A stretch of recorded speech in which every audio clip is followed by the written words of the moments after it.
پیر کے روز چاروں طالب علم اپنے اپنے عملی کام لکھ کر لے آئے اور ماسٹر صاحب کو دیے۔ ماسٹر صاحب نے پڑھ کر سر پکڑ لیا۔ 8ویں جماعت کے ماسٹر صاحب نے کلاس میں ہمدردی اور مدد کے عنوان پر مضمون لکھوایا، جس میں بتایا کہ اب بچوں، جانوروں اور معذور لوگوں سے ہمدردی اور قانون کے سماج دشمن عناصر کے خلاف مدد کیسے کر سکتے ہیں۔ کلاس کے 4 بڑی عمر کے طالب علموں کو تاکید کی کہ تم اتوار والے دن ہمدردی اور مدد کا عملی مظاہرہ کرو گے اور اگلے دن اپنے ہمدردی اور مدد کے عمل کو خوش خط لکھ کر لاؤ گے۔ پیر کے روز چاروں طالب علم اپنے اپنے عملی کام لکھ کر لے آئے اور ماسٹر صاحب کو دیے۔ ماسٹر صاحب نے پڑھ کر سر پکڑ لیا۔ ایک طالب علم نے لکھا، کل میں نے پارک میں ایک بچے کو چپس کا بڑا سا پیکٹ ہاتھ میں لیے کھاتے دیکھا۔ میں نے چپس کھانے میں اس بچے کی مدد کی، خوشی کے مارے اس کی آنکھوں سے آنسو نکل آئے۔ دوسرے طالب علم نے لکھا، مجھے سڑک پر ایک ضعیف اندھا شخص نظر آیا۔ میں نے اسے بڑی مشکل سے سڑک پار کرا دی، وہ سڑک پار کرنے پر تیار ہی نہیں تھا۔ تیسرے طالب علم نے لکھا، مجھے پارک کے تالاب میں مچھلی نظر آئی، مجھے بڑا رحم آیا کہ یہ تو پانی میں ڈوب کر مر جائے گی۔ میں نے اسے پانی سے نکال کر گھاس پر رکھ دیا۔ پہلے تو وہ خوشی سے الفا چلنے لگی اور پھر اسے آرام سے نیند آ گئی۔ چوتھے طالب علم نے لکھا، کل میں نے ایک بڑے معزز قسم کے ڈاکو کو اپنے دیگر ساتھیوں سے کہتے سنا کہ میں نے گزشتہ شب مرزا خلجی صاحب کے ہاں مشارہ لوٹ لیا۔ میں نے فوراً اس لوٹ مار کی اطلاع ابو کے فون سے پولیس کو دی، مگر ایک بات میری سمجھ میں نہیں آئی، پولیس کی مدد کرنے پر مجھے ابو سے مار کیوں پڑی؟ ابو بار بار پوچھ رہے تھے کہ میں نے مرزا صاحب کے ہاں پولیس کیوں بھیجی۔ ہین کسی زمانے میں ایک سوداگر تھا اور بڑا مالدار بھی تھا، وہ مختلف جانوروں کی بولیاں بھی اچھی طرح سمجھتا تھا۔ اسی دن اس نے اپنے مویشی خانے میں گدھے اور بیل کو آپس میں باتیں کرتے سنا۔ بیل گدھے سے کہہ رہا تھا، تم خوش قسمت ہوں جبکہ میں سارا دن ہل چلاتا ہوں اور تم مزے سے رہتے ہوں۔ گدھے نے کہا، میرا کہا مانو تو تم بھی آرام پاگے، کل کام کے وقت بیمار پڑ جانا تو مالک تم سے کام نہیں لے گا۔ بیل نے خوش ہے کر تجویز پر پورا عمل کرنے کا یقین دلایا۔ سوداگر نے ان کی باتیں سن لے مگر خاموش رہا۔ اگلے دن جب ملازم نے بیل کے بیمار ہونے کی اطلاع دی تو سوداگر مسکرا دیا اور کہا کہ گدھے کو لے جا۔ نوکر گدھے کو لے گیا اور شام تک کام لیا۔ رات کو جب گدھا آیا تو بیل نے شکریہ ادا کیا کہ تمہاری تجویز خوب رہی اور مجھے آرام کرنے کا موقع مل گیا۔ گدھا دن بھر مشقت سے چور چور اس وقت تو خاموش رہا، لیکن جی میں سوچتا رہا اچھی نصیحت کی کہ خود مصیبت میں پھنس گیا۔ اگلے روز صبح سوداگر پھر مویشی خانے پہنچا تاکہ گدھے اور بیل کا معاملہ دیکھے۔ آج اتفاقنا اس کی بیوی بھی ساتھ تھی۔ اس وقت گدھا بیل سے پوچھ رہا تھا کہ آج کیا کرو گے؟ بیل نے کہا، آج بھی میں بیمار ہوں گا۔ گدھے نے کہا، نہیں ایسا غضب نہ کرنا، مالک کہہ رہا تھا کہ اگر بیل تندرست نہ ہوا تو اس کو ذبح کر دیا جائے گا، اس لیے بہتر یہی ہے کہ آج کام پہ جا ورنہ جان کو خطرہ۔ سوداگر یہ سن کر ہنس پڑا۔ اس کی بیوی نے حیران ہے کر پوچھا، اب کیوں ہنسے؟ سوداگر نے کہا، مجھے گدھے اور بیل کی باتوں پر ہنسی آ گئی۔ بیوی نے دریافت کیا کہ ان میں کیا گفتگو ہوئی۔ سوداگر نے کہا، یہ ایک راز ہے، اگر ظاہر کر دیا تو میری جان کو خطرہ ہے۔ بیوی اصرار کرنے لگی اور کہا کہ تم بہانے بناتے ہو، درست بات نہیں بتائی تو میں اپنے آپ کو قتل کر لوں گی۔ سوداگر نے اسے بہت سمجھانا چاہا لیکن وہ اپنی ضد پر اڑ رہی اور ساتھ ہی وہ رونا پیٹنا شروع کر دیا۔ سوداگر پریشان ہو گیا کہ اگر بتاتا ہوں تو میری زندگی پر حرف آتا، نہیں بتاتا تو یہ جان کھو دیتی ہے۔ اس فکر میں کھڑا تھا کہ کتے نے مرغ سے کہا کہ تو آج بھی مرغیوں کو ڈانٹ رہا ہے؟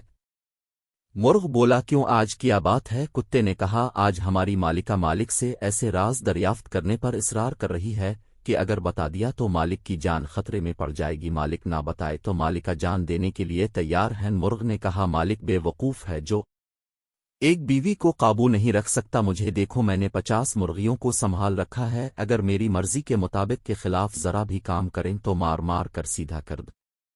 یہ سن کر مالک نے ہنٹر اٹھایا اور بیوی کو مارنا شروع کر دیا۔ عورت ڈر گئی اور سوداگر کے قدموں میں گر کر معافی مانگی کہ تمہاری مرضی کے خلاف آئندہ کوئی کام نہیں کروں گی اور کبھی ضد نہیں کروں گی۔ گھر بھر میں ہلچل کا سما تھا، ایسا لگ رہا تھا جیسے ایمرجنسی نافذ کر دی گئی ہے۔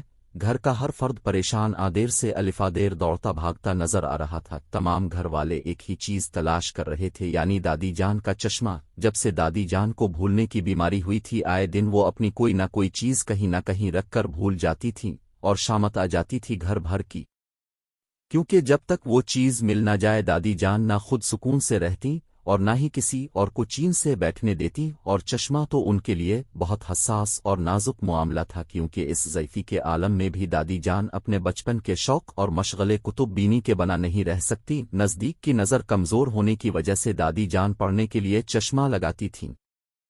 صبح سویرے تلاون کلام پاک اور اس کے بعد صبح ناشتے کے ساتھ تازہ اخبار پڑھنا دادی جان کا روزانہ کا معمول تھا۔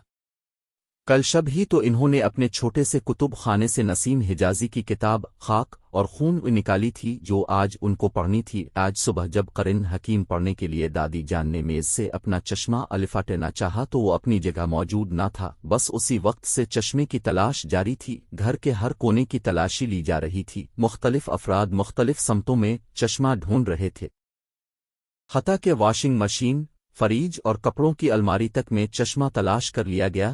امی نے تو باورچی خانے میں مصالحوں کی برنیوں تک میں چشمہ دیکھ لیا تھا۔ پریشانی میں دادی جان کا بلڈ پریشر بڑھ گیا تھا، جو ان کی صحت کے لیے خطرہ تھا۔ امی نے جلدی سے بلڈ پریشر کی دوا دے کر ان کو آرام کرنے کو کہا، لیکن تلاوت کلام پاک کے بغیر دادی جان کو بے چینی ہو رہی تھی۔ جو صورتیں ان کو زبانی یاد تھی وہ پڑھ چکی تھیں، اور پھر آج تو ان کا قرن پاک ختم ہونے والا تھا۔ دادی جان مہینے میں 2 قرن حکیم مکمل کرتی تھیں۔ رات میں نے سونے سے پہلے خود میز پر رکھا تھا، پھر کہاں چلا گیا؟ صبح سے کئی بار دادی جان یہ بات دہرا چکی تھی۔ دادی جان کا چشمہ نہ ملنا تھا نہ ملا۔ بالآخر گھر والے تھک ہار کر بیٹھ گئے، کیونکہ سب مایوس ہو چکے تھے، لیکن دادی جان کو کسی پل قرار نہیں آ رہا تھا۔ وہ بے چینی سے ٹہل رہی تھیں۔ ان کو یوں بے سکون دیکھ کر سب لوگ دوبارہ دادی جان کا چشمہ تلاش کرنے لگے۔ دادی جان نے اعلان کر دیا کہ اگر چشمہ نہ ملا تو وہ آج ہی آنکھوں کے ڈاکٹر کے پاس جا کر آنکھیں ٹیسٹ کروا کر اپنا چشمہ بننے کو دیں گی۔ ابا میاں نے تسلی دی کہ انشاءاللہ۔ بہت دیر سے گھبراہٹ میں چہل قدمی کرتی دادی جان بہت آداس اور پریشان اپنے تخت پر آ کر بیٹھ گئیں۔ دادی جان کی عادت تھی پان کی گلوری منہ میں ڈال کر مطالعہ شروع کرتی۔ صبح سے دادی جان کو پریشانی میں پان کھانے کا خیال تک نہ آیا تھا۔ چاشت کی نماز پڑھ کر انہوں نے پان کھانے کی نیت سے پاندان کھولا تو سامنے ہی پاندان کی ٹرے میں دادی جان کا چشمہ رکھا ہوا تھا۔ ارے یہ تو یہاں رکھا ہے پاندان میں؟ دادی جان نے پیشانی پر ہاتھ مارتے ہوئے کہا، میں نے تو میز پر رکھا تھا، یہاں کیسے آ گیا؟ پل بھر میں گھر بھر میں خبر پھیل گئی کہ دادی جان کا چشمہ ان کے پاندان میں رکھا ہوا مل گیا۔ ابا میاں ہنس دیے، یہ تو وہی بات ہو گئی، بچہ بغل میں ڈھنڈورا شہر میں۔ یہ سن کر گڈو میاں نے بے ساختہ کہا، لیکن یہاں تو کہاوت ہی بدل گئی۔ چشمہ پاندان میں تلاشی گھر بھر میں۔ دادی جان جو چشمہ ملنے کے بعد پرسکون ہو گئی تھیں، ہنستے ہوئے کہنے لگیں، واہ گڈو میاں بہت خوب۔ دادی جان کو خوش دیکھ کر سارے گھر والے بھی بہت خوش تھے۔ ایک چوہا تھا، اس کا نام جینو تھا۔ وہ بہت ہی لالچی، کاہل اور سست تھا۔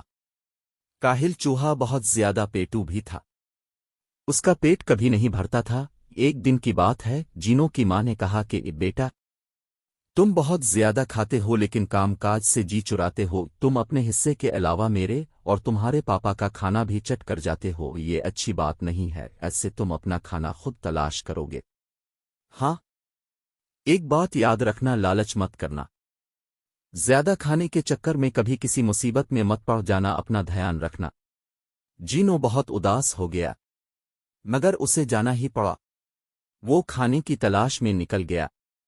ابھی وہ کچھ ہی دور گیا تھا کہ اسے راستے میں ایک گیہوں کا دانہ ملا۔ وہ خوش ہو گیا، اس نے گیہوں کا دانہ اٹھا لیا۔ تب ہی اس کی نظر خرگوش پر پڑی۔ خرگوش اسے دیکھ کر ہنس رہا تھا۔ تم مجھے دیکھ کر کیوں ہنس رہے ہو؟ جینو نے خرگوش سے پوچھا۔ میں تو تمہاری بے وقوفی پر ہنس رہا ہوں۔ ارے، ایک کسان کی بیل گاڑی یہاں سے گزری ہے، تھوڑا اور آگے جاؤ تمہیں گیہوں کی بالی مل جائے گی۔